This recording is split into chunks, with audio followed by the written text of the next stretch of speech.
Vamos a hacer Vista, esta empresa que se dedica a la explotación petrolífera, que es relativamente, que es un bebé, tiene 3 años, está dirigida por Miguel Galucho, que estuvo en YPF.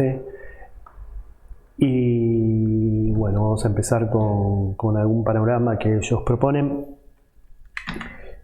un panorama general en sí, donde bueno, es una compañía de petróleo y gas en América Latina que se inició el 4 de abril del 2018, solo 3 años, trabaja en 134.000 acres, que es como una medición tipo hectárea, pero no es una hectárea. También posee, bueno, activos convencionales, el 99% en Argentina y el 1% en México.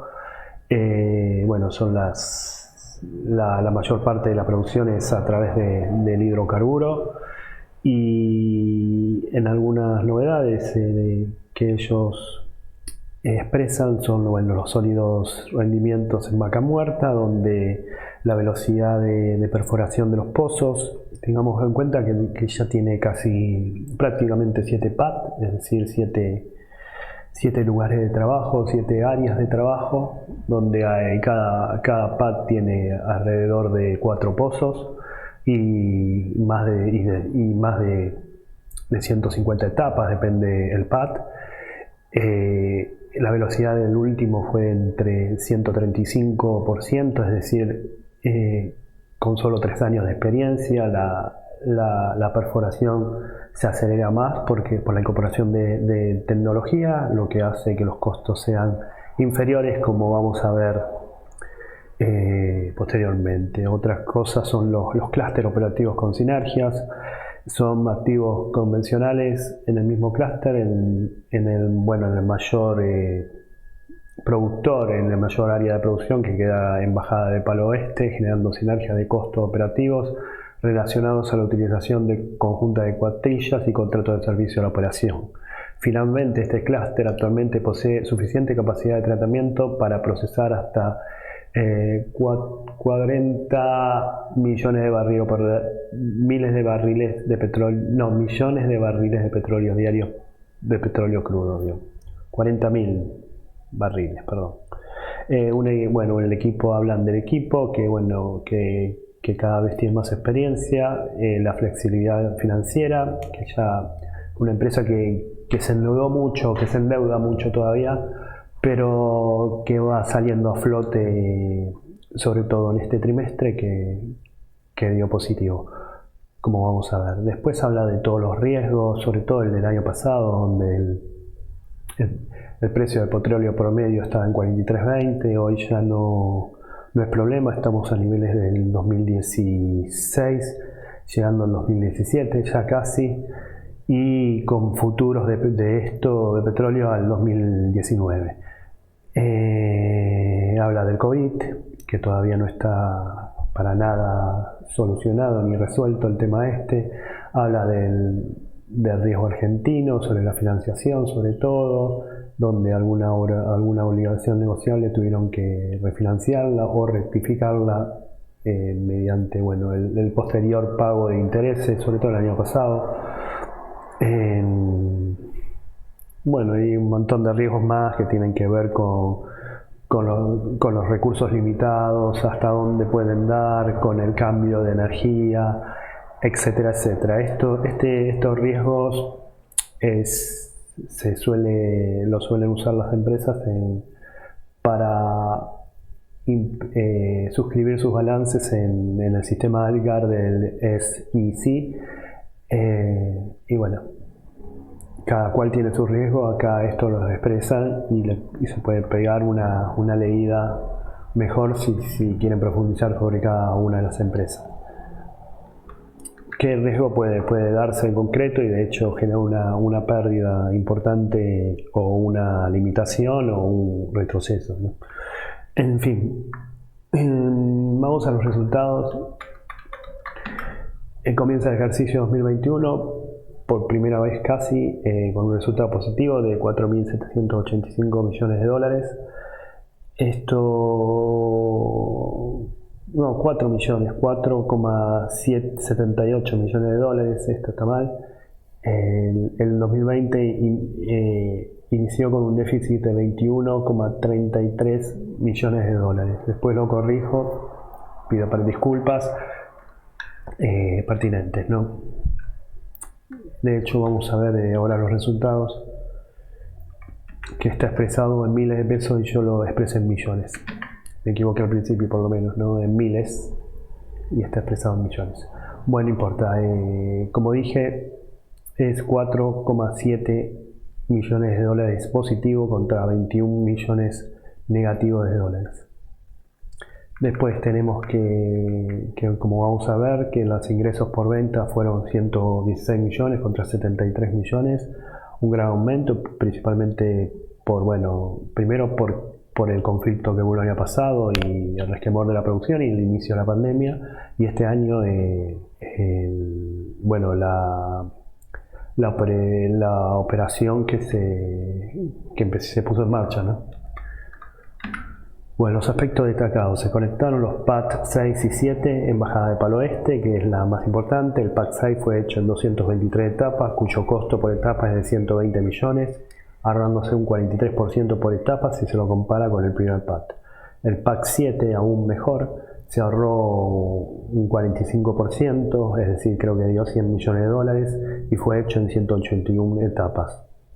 Se publicó el primer reporte sustentable. Después vamos a ver las métricas, donde todas las empresas que vamos viendo tienen los GRI, donde son las cosas que la agenda de la ONU, o son las métricas que la agenda de la ONU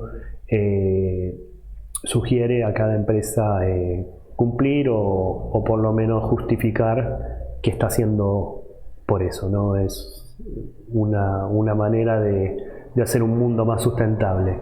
El 10 de I3 se emitieron 2 nuevas obligaciones negociables, clase 7 y clase 8, sumando 9 obligaciones negociables en total, por un monto en total de 85,9 millones de dólares, y las tasas de 4,25 y 2,73, donde la segunda, la clase 8, fue emitida con UVA, a partir de los UVA, y las ambas son a través de los dollar link, es decir, emitidas por pesos y pagadas en pesos, pero con la flotación del dólar, ¿no? O sea, aumentando según la flotación del dólar. Y la segunda, la obligación negociable 8, es también por UVA. O sea, tiene dos condimentos que hace que sea más atractiva para el inversor, para el cobro de interés sobre todo. Bueno, vamos a ver la sustentabilidad. Primero, las métricas donde el Vista está cumpliendo, buena salud y bienestar, igualdad de género, lo que sea el clima, limpieza de energía, que es la huella de carbono, trabajo decente, acción climático, paz, justicia y instituciones fuertes, responsabilidad de consumo y producción, y vida en tierra, ¿no? Vida en la tierra, o sea, el medio ambiente. Bien, en esto acá se resumen en la reseña. Vamos a ver en qué se basa. Bueno, en seguridad se basa que los accidentes están muy por debajo de la métrica y forman parte de aquellas empresas que tienen menos de un accidente, menos de este indicador de accidente en 1, o sea, menos de 1. Hay una reducción del 90% desde que se tomó el control de las operaciones, y este indicador suma 0,38. Bueno, las acciones por el clima cumplen un hito clave para bajar la emisión de efecto invernadero, realizando el transporte energético ellos mismos y no desperdiciando gas, por ejemplo, y usándolo para la energía eléctrica, por ejemplo. Van a hacer un plan de acción plurianual destinado a reducir las emisiones, como dijimos, y nuestras emisiones de gases de efecto invernadero de alcance 1 y alcance 2 fueron 416 toneladas de la huella de carbono esta, ¿no? De dióxido de carbono. Derechos humanos anunciaron los 10 principios del Pacto Mundial de las Naciones Unidas. Diversidad muestra fuerte política de diversidad, apoyó los principios de equidad e inclusión. Igualdad de género, hablan que del aumento de mujeres en la plantilla, que es 17%, y el 50% del 2020 fueron mujeres. La compensación, los empleados reciben un incentivo a corto plazo, el 100% a través de pagos de acciones. El 67% de los directivos no forman parte de ningún gobierno o institución aliada, sino son independientes. Los ingresos por venta dan 115,9 millones, un incremento del 58,1% interanual. Los costes de venta acarrearon 85,9 millones, un incremento del 26,3%. El porcentaje de EBITDA sobre ventas alcanza lo que se esperaba ya al finales del año pasado, 50%. El primer trimestre del 2020 era 34%. Los inventarios bajaron 3.100 millones. Esto demuestra que hay una rotación aún mayor y una demanda de petróleo mucho mayor que el año pasado. En el primer trimestre habían subido, del primer trimestre del 2020, ¿no? Subieron 4,49, o sea, menor demanda.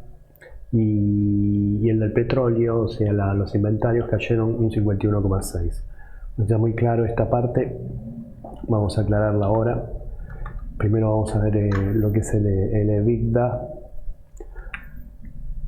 a través de la reseña.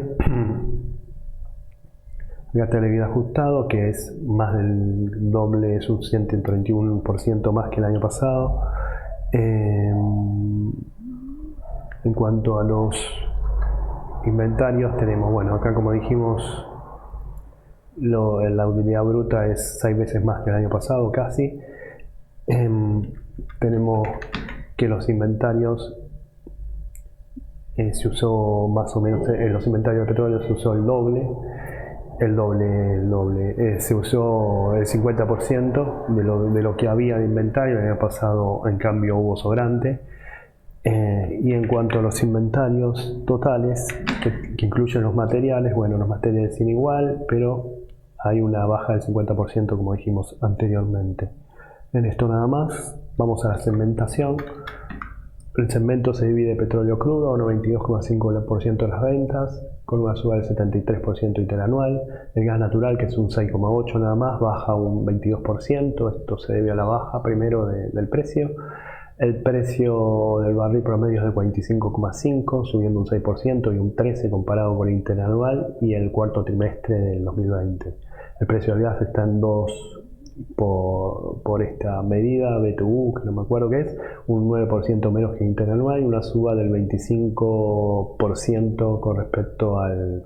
El BTU es una medida inglesa que hoy día ya no me acuerdo de inglés. Un día, creo que en el anterior balance puse el significado, esta vez me olvidé de buscarlo.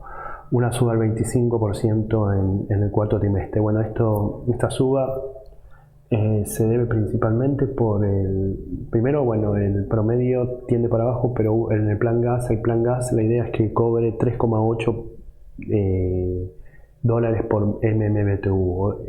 En este verano ha llegado a cobrar, gracias a las inversiones, 2,7. Esto ahora lo vamos a ver.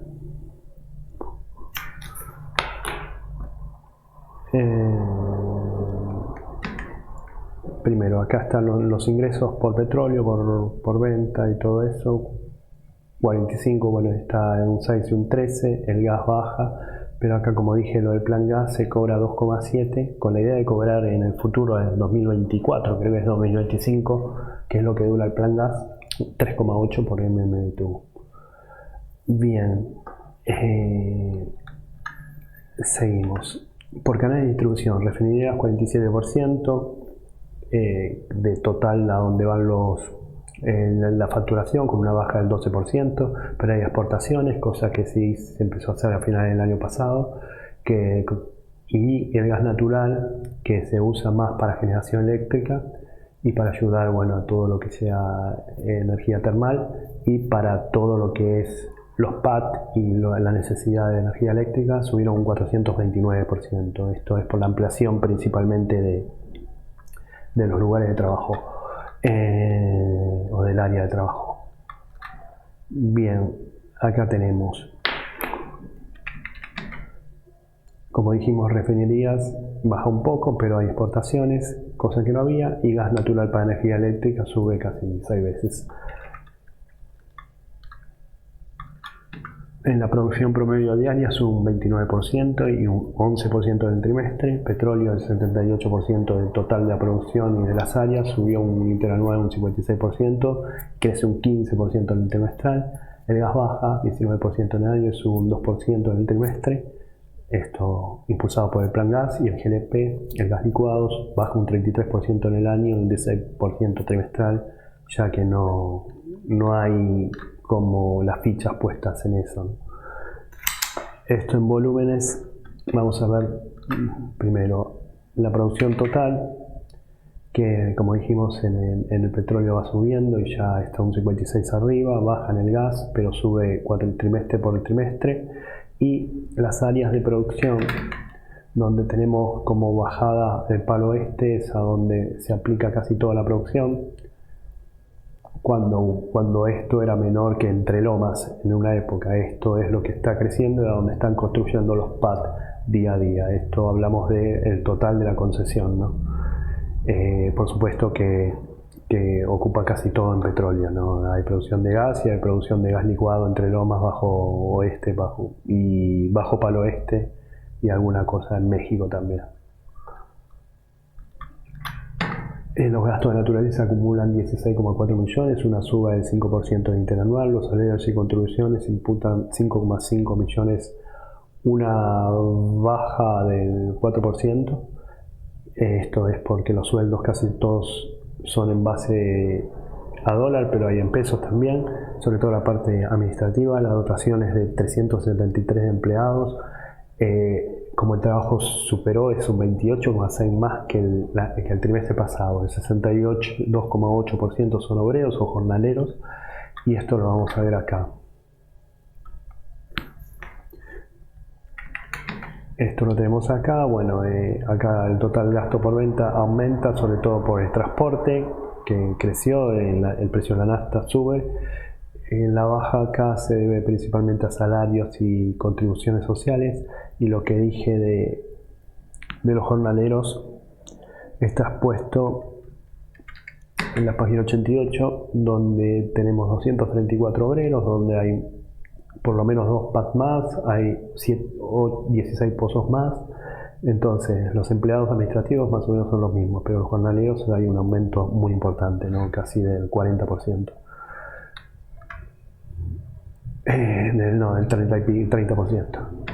El resultado financiero se cargó un negativo de 4,6 millones. El negativo del primer trimestre fue de 7,3, esto por mayor positividad de fluctuación cambiaria. Hay 8 millones de dólares en brecha.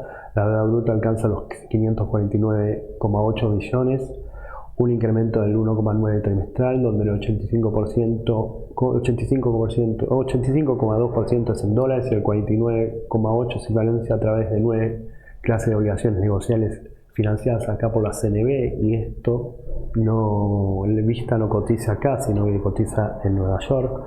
El flujo de efectivo salda a 163,2 millones de dólares, con una disminución de 44,2 millones.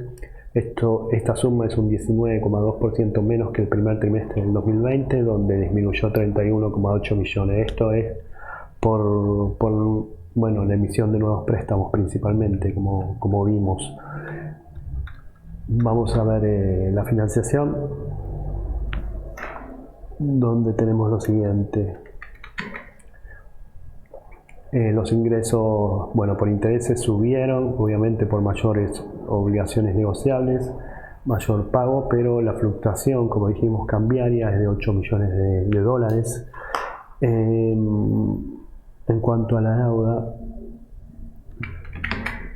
acá tenemos el corriente, donde la deuda es 549 millones, 10 millones de dólares se ha incrementado. El interés fijo es más o menos la mayoría, un 80%, un poco menos, 75%.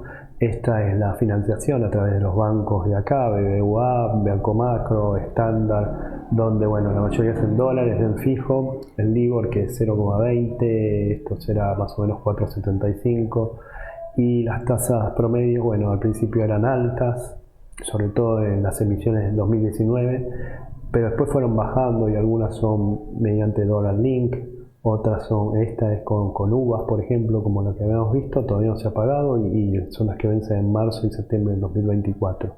Estas dos son las nuevas, emitidas en este trimestre, y todas las demás, bueno, cosas. Esta es paga en Argentina, donde es dólar link más uva, no es la emisión es de uva. Lo repite varias veces. Y algo más de esto, a ver si, bueno, esto es como es el saldo de los periodos, de los préstamos, donde la emisión le gana al pago total, ¿no? Y el pago de capital. Bien.